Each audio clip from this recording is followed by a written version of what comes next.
Sahrin diyabet bo'lgan bo'lsangiz sizga tekshiruvlari hojati yo'q. Mana ikkita tabletka yozib beraman. Tuzalsangiz, bo'lmasa nima qilib harakat qilmang dedi. Qandli diabet bugungi kunda juda ko'plab erkaklarni zararlayotgani hech kimga sir emas. Qandli diabet endokrinologik kasallik bo'lishdan tashqari biz androloglarda ham juda katta tashvishi hisoblanadi. Androloglarga asosan erektil disfunksiya eski nomidagi impotensiya nomi bilan bizga tegishli qism bo'ladi. Qandli diabetda erektil disfunksiyani, ya'ni impotensiya chaqirishini 3 ta mexanizm bor. Bularning birinchisida bu endotelial disfunksiya deyiladi. Endotelial disfunksiya degani jinsiy olatda qon tomiridagi tomirning ichki devoridagi endotelial funksiyasi buzilishi. Bunda azot oksidni ajralib chiqishida buzilish bo'ladi va azot oksid kam chiqqanligi uchun jinsiy olat muskullaridagi relaksatsiya to'laqonli ro'y bermaydi va qon ichkariga kirmaganligi uchun yetarli darajada qattiqlikni ta'minlay olmaydi. Ikkinchi mexanizm bo'lsa bu neyropatiyalar deyiladi. Asosan nervus pudendus, ya'ni jinsiy nervga zararlanganda hisobiga to'lqinlarning, impulslarning o'tishini kamayishi hisobiga yana jinsiy olatning muskullari to'liq bo'shashishga erishalmaydi va qon oqimi yaxshi kirmay qoladi. Uchinchi mexanizm bo'lsa bu vena okklyuzion sistemani izdan chiqishligi va kavernoz tanadagi fibroz to'qimani kuchayishi hisoblanadi. Bular to'g'ridan to'g'ri jinsiy olatdagi o'zgarishlar bo'lsa va sistematik tarzda bu bemorlarda qandni yuqori miqdorda bo'lishligini natijasida moyaklardagi leydik, ya'ni testosteron ishlab chiqaruvchi hujayralarning zararlanishini hisobiga testosteron ishlab chiqarilishi kamayadi va bu bemorlarda testosteron yetishmovchiligi ham kuzatiladi. Bu kasallik bilan kasallangan bemorlar avvalo shuni aytishimiz kerak, nechidir yil o'tgan bo'lsa ham ko'ngillarini cho'ktirishlari kerak emas, chunki hozir videomiz davomida shu kasallik bilan bugungi kunda davolanayotgan bemorning o'zini so'zlarini ham eshitamiz. 10 yildan oshiq bemorimiz bu kasallik bilan davolanishgan va kelganlarida meni o'zim ham umid yo'q degan bir ichki bir fikrim bo'lgan edi. Lekin biz bu kelgan bemorlarda hammasini ko'rik tekshiruvlardan o'tkazdiramiz. Qon analizlari, deylik infeksiyaga tekshiruvlardan tashqari biz bu bemorlarda jinsiy olatda qon aylanishini baholovchi kavernazal stimulyatsiya testini o'tkazdiramiz. Yaxshi. Jonlandik nima bor? Hozir nima deyapmiz? Agar bu testda ijobiy natija bo'lsa, biz bu bemorni davolash kurslariga boshlatamiz. Bularda birinchisida hammasiga aytadiganimiz avvalo turmush tarzini tuzatishlari kerak bo'ladi. Bemorlarimizga jismoniy aktivlikni oshirishlari kerakligini, ortiqcha vazn bo'lsa vazn tashlashliklarini, zararli odatlari bo'lsa zararli odatlar, ichish, chekishlarni tashlashliklarini tavsiya qilamiz. Undan tashqari buni baholay turgan paytimizda ko'proq o'sha xalqaro erektil disfunksiyani baholash indeksidan foydalanamiz. Agar bu bemorlarda qondagi qand miqdori normaga yaqin 7-8 atrofida yurgan bo'lsa, ko'pincha turmush tarzini o'zi bilan holatdan chiqib ketishlari mumkin bo'ladi. Lekin uzoq vaqt yurgan bo'lsa, jinsiy olatning to'qimalari surunkali yallig'lanish hisobiga, qandli diabet hisobiga juda ham ko'p zararlangan bo'ladi. Shuning uchun bu bemorlarga keyingi bosqichda fosfodiesteraza 5 ingibitorlarini oz miqdorda qo'shishni boshlaymiz. Buning natijasi bo'lmasa, keyin undan tashqari yuqoridagi videolarimiz ham bor.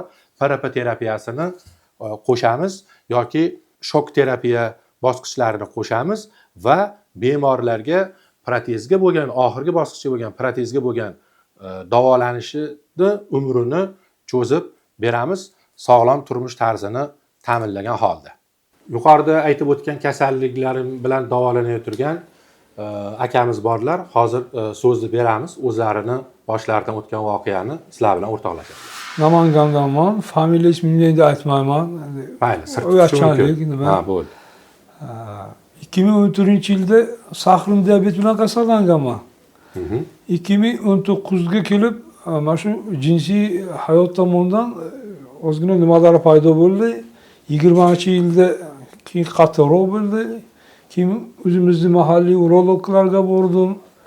O'shidagi klinika, nomi chiqqan klinikada 2 marta Lechena qilishdi 21-yil, 22-yil, Bu mahalliy urologlarda keyin Namangan shaharga bordingiz, to'g'rimi? Avval nimaga bordim uy ichiga.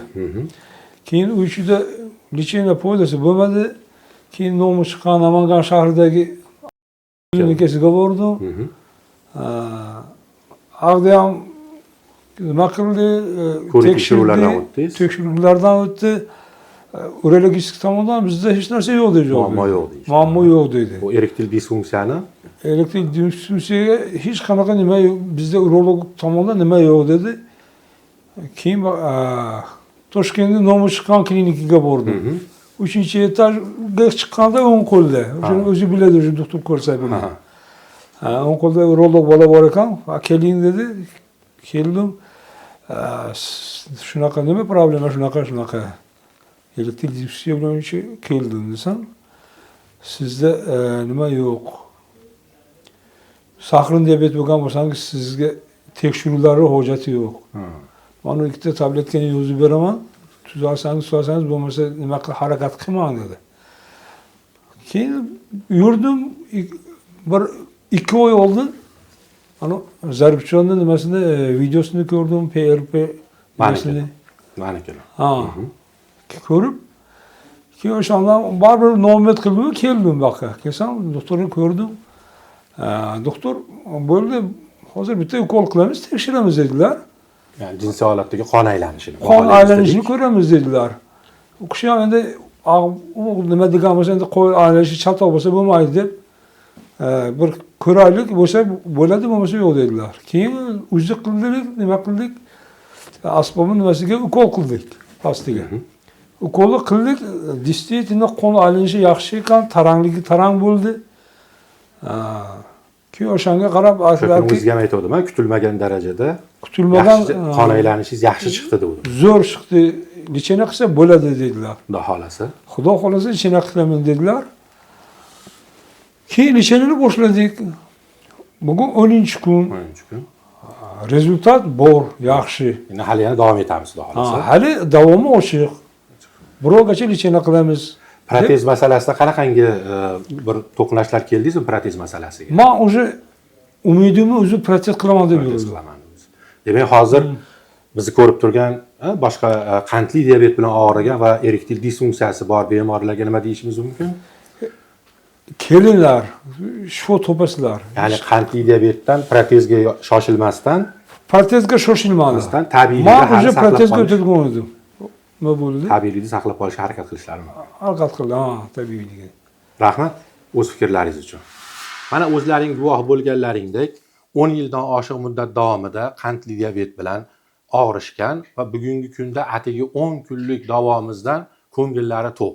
Hali bu akamizga bundan boshqalarini ham o'tkazdirib beramizki, yana qaytalanib bu davo kuchimizni ushlab qolish va uzoq muddat qayta murojaat qilmasliklari uchun, ya'ni protezga bo'lgan davrda orqaga surish uchun. Endi sizlarga aytadigan tavsiyam, tushkunlikka tushmanglar. Bugungi kunda tibbiyot rivojlanyapti. Bizni qilib turgan muolajalarimiz 2000-yillarda boshlangan o'zi aslida tibbiyotga kirishga, ya'ni regenerativ tibbiyotning bir bo'lagi hisoblanadi. Murojaat uchun bemalol Farg'ona viloyati Qo'qon shahar Yangi hayot ko'chasi 56-4 uyga Hospital ZM klinikasiga kelaverasizlar. Sizlar bilan Zarifjon Murodov.